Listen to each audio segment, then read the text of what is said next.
Olá pessoal do YouTube, a paz do Senhor Jesus Cristo a todos vocês, bem-vindos a mais um vídeo aqui no meu canal. Eu sou o Presbítero Guilherme, Lições Bíblicas Dominical. No vídeo de hoje falaremos da lição de número 5, do primeiro trimestre de 2023, da revista editada pela CPAD. Se você não é inscrito no meu canal, se inscreve no meu canal, ativa as notificações, deixe o seu gostei, compartilhe. Sem mais delongas, vamos para o vídeo. Olá pessoal do YouTube, lição de número 5, 29 de janeiro de 2023. Lição de número 5, o avivamento na vida da igreja. Eu sou o Presbítero Guilherme e nesse vídeo de hoje falaremos sobre o avivamento na vida da igreja. Pessoal, todos foram cheios do Espírito Santo e começaram a falar em outras línguas, conforme o Espírito Santo lhe concedia que falasse. Atos dos Apóstolos, capítulo 2, versículo número 4. Verdade prática ou verdade aplicada. Ao longo dos anos, a igreja experimentou avivamentos por meio do batismo no Espírito Santo e da atualidade dos dons espirituais. Então, verdade prática ou verdade aplicada. Ao longo dos anos, a igreja experimentou avivamento por meio do batismo no Espírito Santo e da atualidade dos dons espirituais. Leitura bíblica em classe se encontra lá no livro de Atos dos Apóstolos, capítulo número 2, do verso número 1 ao verso número 13.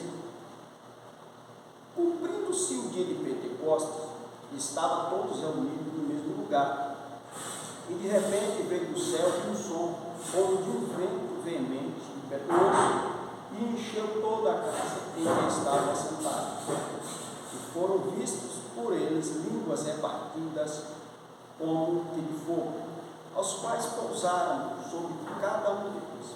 E todos foram cheios do Espírito Santo e começaram a falar em outras línguas, conforme o Espírito Santo lhe concedia que falasse. Em Jerusalém estavam habitando judeus, varões religiosos de todas as nações que estão debaixo do céu. E, correndo aquela voz, ajuntou-se uma multidão e estava confusa, porque cada um os ouvia falar na sua própria língua. E todos pasmavam e se maravilhavam, dizendo uns aos outros: pois que não são galileus todos esses homens que estão falando? Como, pois, ouvimos cada um na nossa própria língua em que somos nascidos?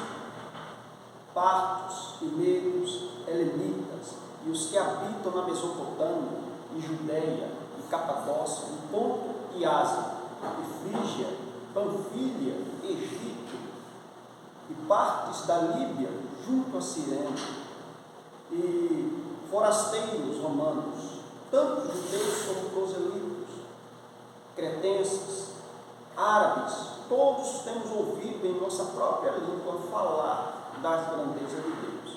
E todos se maravilhavam e estavam suspensos, dizendo uns aos outros: o que é isto quer dizer?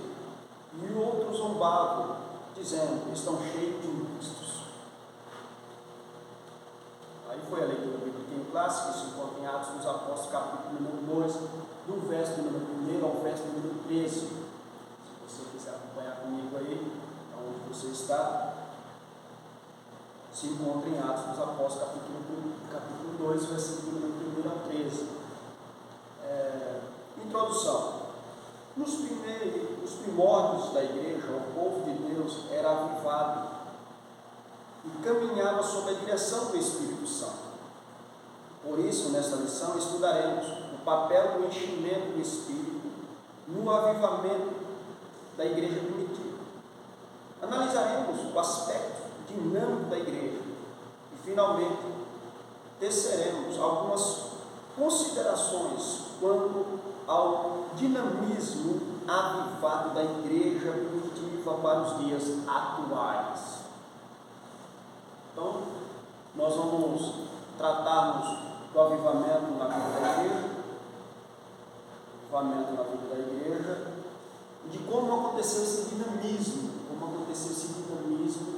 da parte do Espírito Santo de Deus na vida da igreja primitiva e da igreja atual. Vamos lá. No tópico primeiro, o batismo no Espírito Santo e o público-alvo. Tópico primeiro, o batismo no Espírito Santo e o público-alvo. O chamado abrangente de Jesus. A primeira condição para receber o batismo no Espírito Santo é passar pela experiência da salvação, sendo necessário arrepender-se e crer no Evangelho, pois sem arrependimento e fé não há salvação. A segunda condição, que o comentarista destacou aqui, o comentarista colocou aqui, a segunda condição é obedecer a Deus com o nosso arrependimento e fé. Devemos apresentar frutos dignos. E a quarta condição, finalmente, a terceira condição é santificar-se, pois sem santificação ninguém verá Deus. Esse chamado de Jesus é para todas as pessoas. Ele antecede experiências do batismo no Espírito Santo. É a terceira condição aqui o comentarista colocou, mas eu quero tratar aqui de uma forma bem clara para nós entendermos. No Evangelho, no livro de Atos, capítulo de número 1, versículo número 4, no livro de Atos, no mesmo livro de Atos, no capítulo 4, no versículo de número 1, no capítulo número 1, versículo número 14, a palavra de Deus vai nos dizer o seguinte. Vou ler para nós entendermos o que a palavra de Deus está nos dizendo aqui.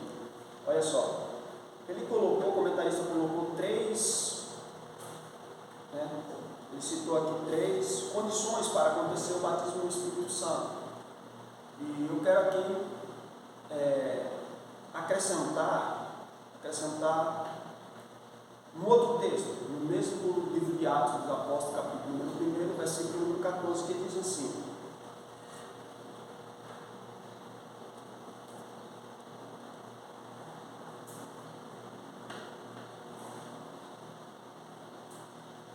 todos estes perseveravam juntos em oração e súplicas com as mulheres, com Maria, mãe de Jesus, e com seus irmãos. Tendo dito isso, as Escrituras Sagradas, aqui que nós acabamos de ler, Atos dos Apóstolos, capítulo 1, versículo 14, apresenta a primeira condição para o batismo com o Espírito Santo. Primeira condição para o batismo com o Espírito Santo. Qual que é a primeira condição para o batismo com o Espírito Santo de Deus? É a unidade. Então, apresenta aqui a primeira condição para o batismo do Espírito Santo de Deus. Para que haja o batismo, para que haja esse avivamento trazido pelo poder do Espírito Santo de Deus, é preciso que haja essa união de propósitos e de pensamentos. Então, todos estavam ali reunidos em um único propósito, em um único pensamento. Qual que era? Buscar o batismo com o Espírito Santo, ser cheio do poder, cheio do Espírito Santo de Deus, para poder proclamar a palavra de Deus, proclamar o Evangelho de Deus. Então, essa é uma das condições. O comentarista citou três, eu quero acrescentar essa daí, que é a unidade de pensamentos, de propósito, para poder ser cheio do Espírito Santo de Deus, para poder acontecer o batismo no Espírito Santo de Deus. Aí ele citou as três, que foram, eu citei essa, e ele citou três, então são quatro condições. A primeira condição aqui, passar pela experiência da salvação, sendo necessário arrepender-se e crer no Evangelho. A segunda condição, que ele colocou aqui, que é a condição de obedecer a Deus, pois nosso arrependimento e fé deve apresentar frutos dignos. A terceira condição, que o comentarista colocou aqui, é a condição da santificação, ou seja, santificar-se, pois está escrito lá em Hebreus capítulo 12, versículo de número 14, que sem a santificação ninguém verá Deus. Então, a outra condição que eu citei foi a condição da unidade. A condição da unidade. Vamos lá. O Pentecostes, ali na igreja primitiva, ele aconteceu no 50º dia da celebração da festa da colheita, que acontecia no terceiro mês, o mês de Sivan, o terceiro mês do calendário religioso. Então, o Pentecostes da igreja primitiva aconteceu na ocasião dessa celebração, dessa festa, no terceiro mês do calendário religioso, o mês de Sivan. Vamos lá. A promessa é para todos os salvos. A promessa é para todos os salvos. Os primeiros a receber essa manifestação sobrenatural do Espírito Santo foram os discípulos que, salvos, se reuniam no cenáculo para perseverar em oração. E eles esperavam o cumprimento da promessa feita por Jesus. De repente, o Espírito foi derramado sobre todos os que estavam reunidos e assentados na casa. Ao final do segundo capítulo de Atos, o apóstolo Pedro afirma que a promessa diz respeito a vós, vossos filhos e todos que estão longe, a tanto quanto Deus nosso Senhor chamar. Assim, o texto bíblico atesta a abrangência atemporal e perene da promessa. O batismo no Espírito Santo é para todos os salvos em todas as épocas, culturas e geografias. Olha só, quero pensar com vocês aqui o seguinte texto. A palavra do Senhor vai dizer que o apóstolo Pedro toma a palavra e ele diz que essa promessa diz respeito a vós, ou seja, aos que estão presentes ali, aos que estão presentes ouvindo a mensagem, ouvindo a pregação do apóstolo Pedro. E ele diz também aos vossos filhos, ou seja, a descendência daqueles que estão ali ouvindo a palavra, ouvindo a palavra de Deus. Aí ele diz, todos quantos estão longe. Então, todos quantos estão longe, Deus já está trabalhando, Deus já está falando com o futuro, com uma geração que está longe, com uma geração que vai além dos limites, né? A palavra de Deus vai além dos limites. Então, essa promessa que abrange todas as pessoas sem haver condição geográfica, né? Sem haver condição geográfica. Então, Deus ele não impõe essas condições geográficas para as pessoas se batizarem com o Espírito Santo, Deus ser cheio do poder de Deus. Essa promessa diz respeito a vós, a você que está me ouvindo aí, você que está assistindo esse vídeo, aos vossos filhos, a todos quantos estão longe, outros povos, outras línguas, outras etnias, e também a todos quantos nosso Senhor Jesus chamar. Então, essa é a promessa de Deus, ela abrange todos os povos, de todas as línguas, de todas as nações, todos quantos Deus chamar. Então, o batismo no Espírito Santo é para todos os salvos em todas as épocas, culturas e etnias, línguas e povos. Então, Deus fez essa promessa de uma forma abrangente, de uma forma acolhida, de uma forma plena. Essa é a promessa de Deus. O engano dos sensacionalistas. O sensacionalismo é uma corrente da teologia reformada de algumas igrejas históricas que afirma que os dons espirituais cessaram na vida da igreja. Segundo essa corrente, o batismo do Espírito Santo e os dons espirituais eram apenas para os dias apostólicos. Há uma genética de interpretação bíblica para justificar essa invencionice histórica. A outra ainda que, segundo os seus teólogos, afirma que o batismo no Espírito Santo é a própria conversão. Já estudamos em trimestres anteriores que o Novo Testamento, principalmente o livro de Atos, mostra com detalhe que o batismo no Espírito Santo é uma experiência distinta da salvação. Como vimos aqui, todos os discípulos que receberam o batismo no Espírito Santo já eram salvos, e que os dons espirituais transbordam os limites da igreja apostólica. Portanto, como pentecostais, afirmamos o batismo no Espírito Santo com evidências físicas de falar em línguas estranhas, bem como a atualidade dos dons espirituais na vida da igreja.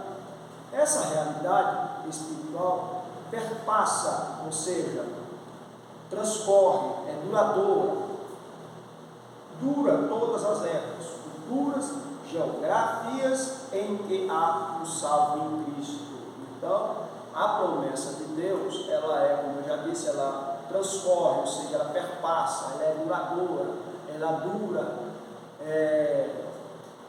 ela é plena. A promessa de Deus é plena, ainda que o sensacionalismo é uma corrente teológica reformada de algumas igrejas que dizem que os dons espirituais ou o batismo do Espírito Santo ficou somente no apostolado, ou seja, no ministério apostolado, no ministério dos apóstolos.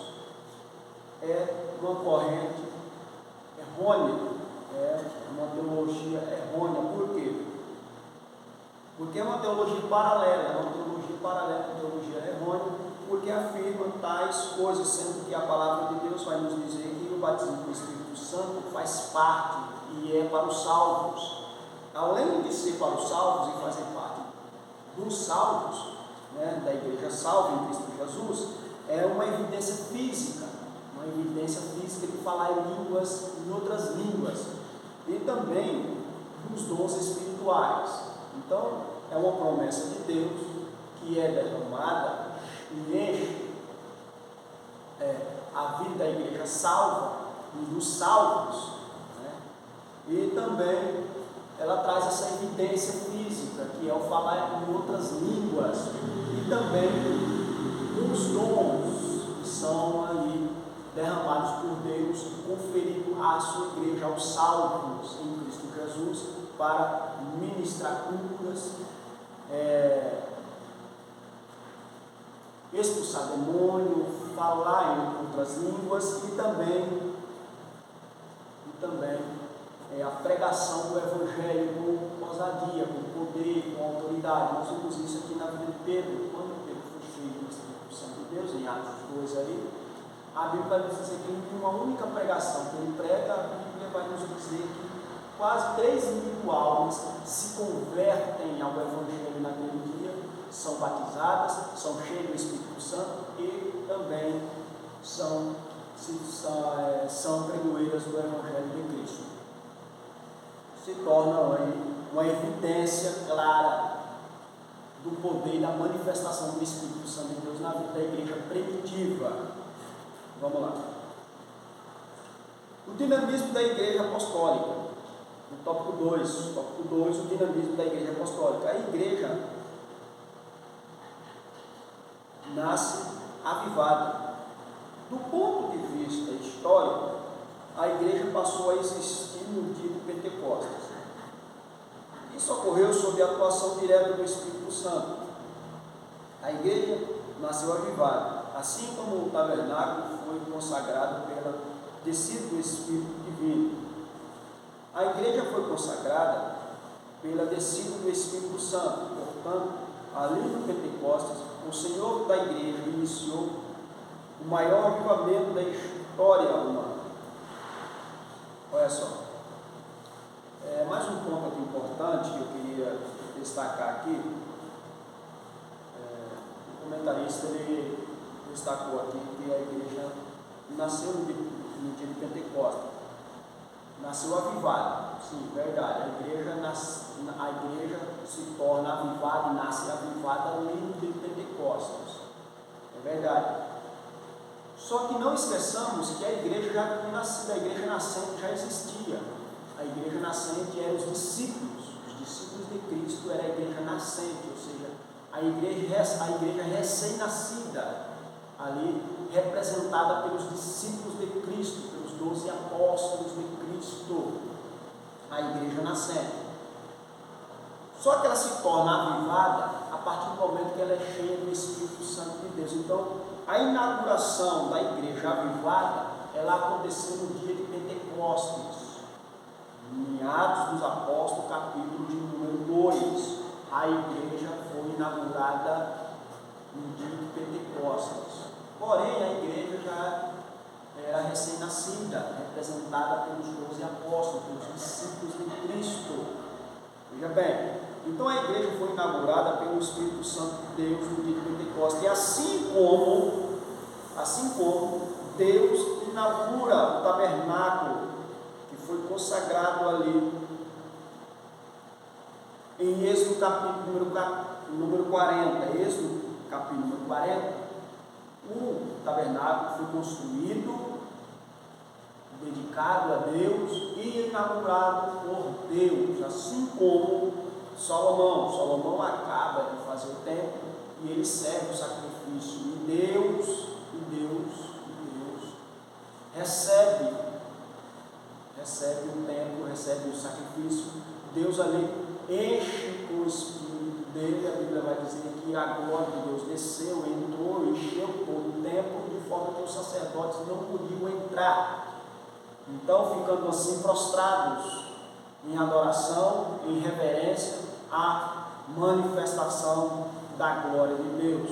Então Deus inaugura o templo, Deus inaugura o tabernáculo, Deus inaugura a igreja primitiva com o poder do Pentecostes, com o poder do Espírito Santo de Deus ali no dia de Pentecostes. Deus inaugura a igreja, uma igreja avivada.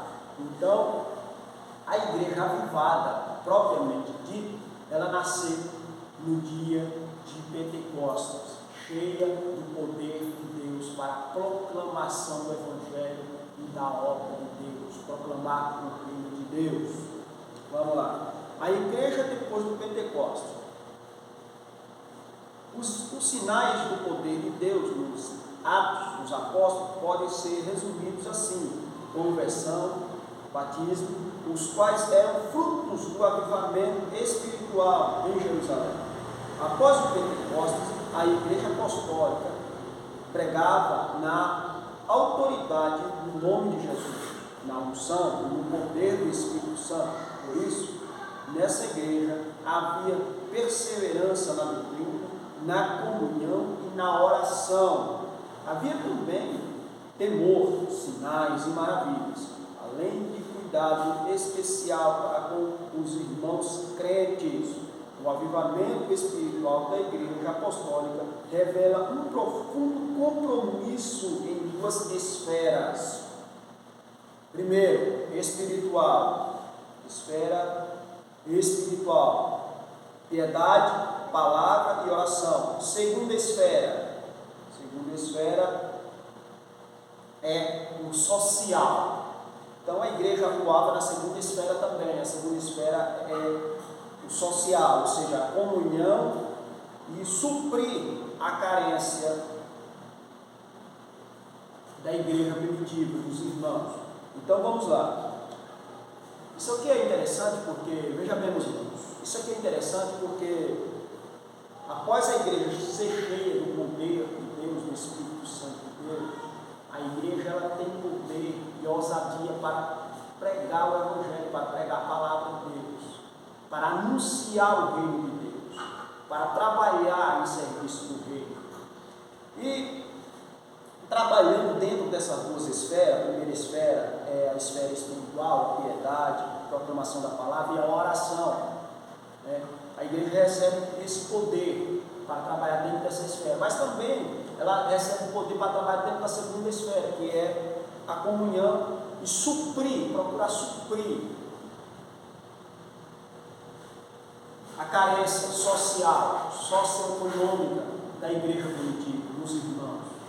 Então a igreja ela trabalha dentro dessas duas esferas.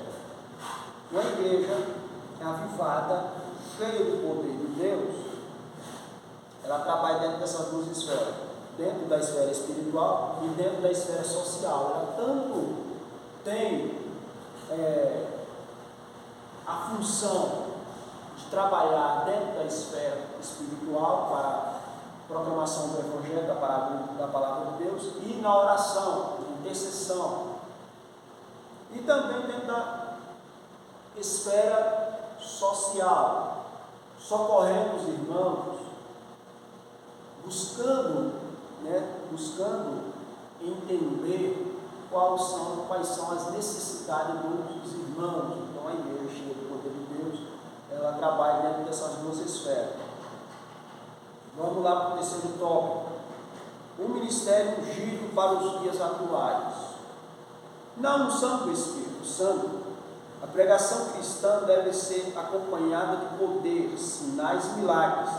Esses sinais podem ser manifestos por meio da salvação de vidas para Jesus, expulsão de demônios, imposição de mãos sobre os enfermos para serem curados, conforme Jesus declarou. O que aconteceria? Um ministério avivado, ungido pelo Espírito Santo, é indispensável à missão da igreja nestes dias atuais. Olha só. Então a igreja, volta a repetir, uma igreja avivada, ou um ministério ungido pelo poder do Espírito Santo de Deus, um ministério ungido pelo Espírito Santo de Deus, ele trabalha dentro dessas esferas, ele trabalha dentro desses parâmetros, ele trabalha dentro desses princípios esses que foram falados, determinados pelo Senhor Jesus Cristo, princípios esses que são determinados e que se encontram dentro das Escrituras Sagradas. Então uma igreja avivada, um ministério avivado, um obreiro com um ministério avivado, ele trabalha dentro da esfera da Palavra de Deus, dentro da primazia das Escrituras Sagradas. Então vamos lá, ele trabalha na expulsão, na esfera de expulsão de demônio, cura aos enfermos.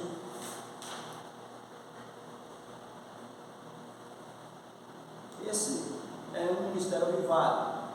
Ele trabalha dentro dessas esferas, trabalha dentro desses princípios bíblicos, curando enfermos, proclamação do Evangelho, expulsando demônios, socorrendo os irmãos necessitados, socorrendo a igreja que está em necessidade. Então, o obreiro do ministério avivado, ele trabalha dentro dessas esferas. E foi o que Jesus declarou ali em Marcos capítulo 16, versículo de número 18.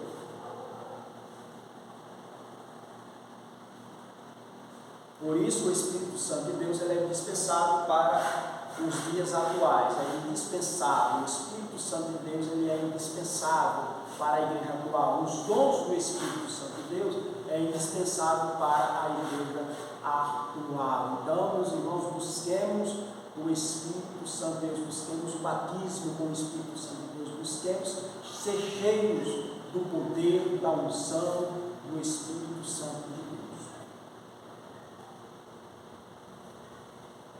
Autenticado por Deus, o ministério ungido não se desenvolve apenas por intermédio dos instrumentos formais e acadêmicos dentro dos padrões hermenêuticos, exegéticos, homiléticos de pregação. Todos esses instrumentos são importantes para o aprimoramento do obreiro, mas só eles não bastam. É preciso que Deus aprove o trabalho do obreiro. Foi assim que aconteceu em Marcos, quando Jesus autenticou a pregação dos discípulos, confirmando a palavra com os sinais que se seguiram. Marcos capítulo 16, versículo 20. Portanto, o modelo da pregação do Novo Testamento é uma mensagem confirmada pelos sinais e prodígios de Deus. Então, olha só o que o comentarista colocou aqui. A confirmação, confirmando a palavra com sinais que se seguiam. Portanto, o modelo da pregação do Novo Testamento é uma mensagem confirmada pelos sinais e prodígios do Espírito Santo de Deus. Então, como que nós descobrimos que um ministério é avivado e um ministério é cheio do poder e do Espírito Santo de Deus? Porque ele tem esses sinais aqui.